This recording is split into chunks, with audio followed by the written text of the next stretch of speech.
J'ai une très belle histoire à vous raconter qui s'est passée dans les années 1980, à une époque où les smartphones n'existaient pas, bien entendu, où les cabines téléphoniques faisaient office de téléphone portable, et où appeler à l'étranger c'était un luxe. Ça coûtait très cher.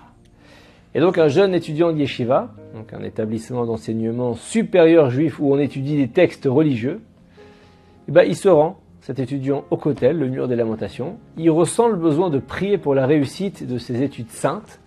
Il vient des États-Unis, il veut tirer profit au maximum de son séjour en Israël pour s'élever spirituellement. Et voilà qu'au moment où il commence à prier, un peu distraitement, il essaye de se concentrer, il jette un coup d'œil autour de lui et il voit un homme qui est en train de prier avec ferveur et il comprend à certains détails de son apparence qu'il n'est pas juif. Un goy qui prie avec ferveur à côté de lui. L'étudiant en Torah est surpris, il se demande comment un non-juif peut prier sur un lieu saint du judaïsme avec autant de concentration et de ferveur. Il n'est pas habitué à voir cette scène et donc il n'arrive pas à décoller les yeux de cette vision. Et voilà que le non-juif est ému dans sa prière, il oriente sa tête vers le ciel, il ferme les yeux comme s'il essayait d'entrer en connexion avec le ciel. Et cette prière incroyable attise vraiment la curiosité de l'étudiant en Torah. Il aimerait bien en connaître la raison. Et au moment où le non-juif s'apprête à partir, l'étudiant le voit glisser un petit papier entre les pierres du mur. Pour ceux qui ont déjà eu le bonheur de venir prier au Kotel, vous avez certainement déjà vu de nombreuses personnes qui laissent un mot, une prière, un vœu personnel entre les pierres du Kotel. C'est le vestige du temple, c'est la maison de Dieu, en espérant que leur demande sera exaucée. Il y en a qui appellent ça un tzetel, le petit papier qu'on met. Et l'étudiant de Yeshiva est jeune, il a 16 ans et il veut assouvir sa curiosité en lisant ce que l'homme a écrit sur le papier. Il sait que c'est pas bien, c'est pas vraiment une chose à faire, mais son envie est plus forte que sa volonté. Il jette un coup d'œil pour s'assurer que le non-juif est parti. Il glisse sa main entre les pierres du mur et il retrouve le mot laissé par le non-juif. Il déplie et c'est marqué à l'attention du grand roi, avec un R majuscule. Il y a aujourd'hui un match de football entre Miami et Los Angeles, aux États-Unis. S'il te plaît Dieu, j'aimerais tellement que Los Angeles gagne. Je suis à l'hôtel Ramada, chambre 212. Envoie-moi un messager pour me donner les résultats, ça m'intéresse beaucoup. Merci. Signé Joe. Quand l'étudiant il lit ça, il se moque. Un cri de surprise, il dit mais quelle insolence! Tu viens ici à l'endroit le plus saint pour le peuple d'Israël, tu parles à Dieu, au roi des rois, de football aux États-Unis. Et notre étudiant, qui est décidément particulièrement malicieux, comme s'il avait rien à faire, il a une idée vraiment bizarre, il se rend à une cabine téléphonique et il passe un coup de fil à son père qui habite aux États-Unis. Son père répond et l'étudiant lui dit « Papa, s'il te plaît, est-ce que tu peux me dire le score du match de football entre Los Angeles et Miami ?» Son père s'énerve, il dit « Mais comment ça? Tu es sérieux? Je t'envoie en terre d'Israël, en Eretz HaKodesh, pour étudier la Torah. Tu n'imagines même pas combien d'argent je dépense pour toi pour que tu étudies. Toi, tu me parles de football. C'est ça qui t'intéresse, mon fils. » Le fils essaye de calmer son père. Il lui explique qu'il veut juste donner le score à un copain. Son père le rappelle et il lui dit « Los Angeles a gagné 3-0. » Le jeune homme ne perd pas un instant. Il fait signe à un taxi et il demande de le conduire à l'hôtel Ramada. Une fois arrivé, paye 50 shekels de course. Il entre dans l'hôtel et il se rend à la chambre 212. Il toque à la porte, un homme lui ouvre la porte, l'étudiant dit « Bonjour, vous êtes bien Joe ?» L'homme répond « Oui, c'est moi, c'est pourquoi ?»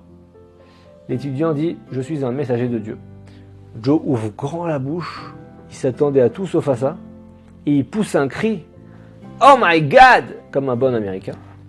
Il dit « Mais c'est incroyable. » L'étudiant lui dit « Vous avez posé une question à Dieu, et je suis venu vous donner sa réponse. » Joe est impatient, et l'étudiant lui dit « Dieu a écouté votre prière.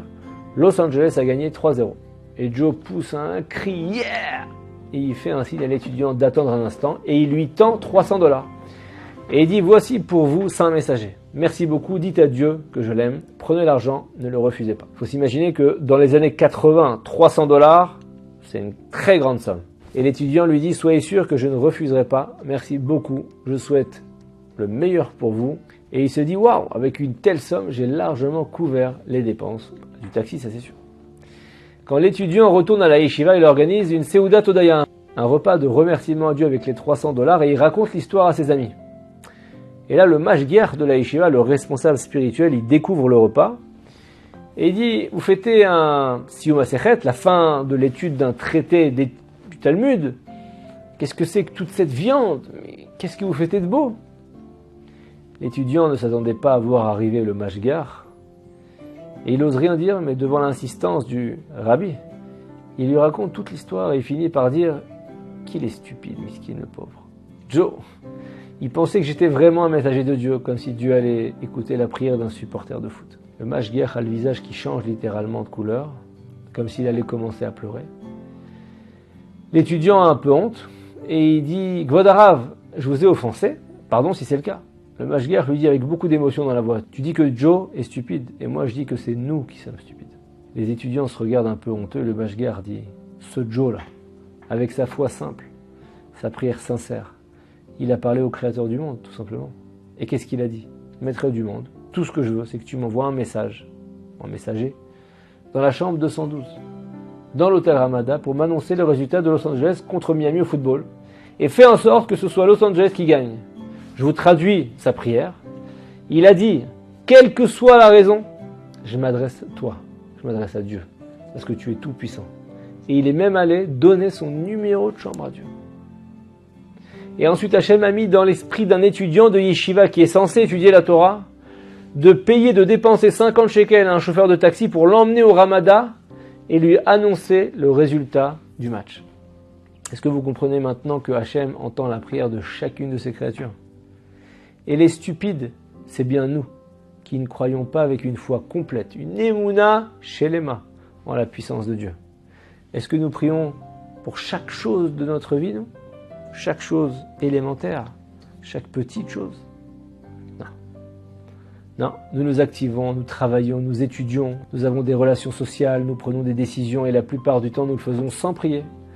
Ou alors du bord des lèvres, pendant que Joe, lui, ce tzaddik, s'épanche au kotel pour que son équipe gagne un match. Le Mashgiach laisse les étudiants qui n'osent ni se regarder ni manger, ils sont comme un peu pétrifiés par la leçon de vie du Rav. Et le Rav revient avec $300. Il s'adresse en privé à l'étudiant. Il dit, file au Ramada, chambre 212, et donne-lui cette somme qui ne te revient pas. Tu lui diras que les Juifs le remercient pour sa magnifique prière qui est un exemple pour nous. Et là, le Rav regarde tous les étudiants attablés qui ont laissé refroidir la viande.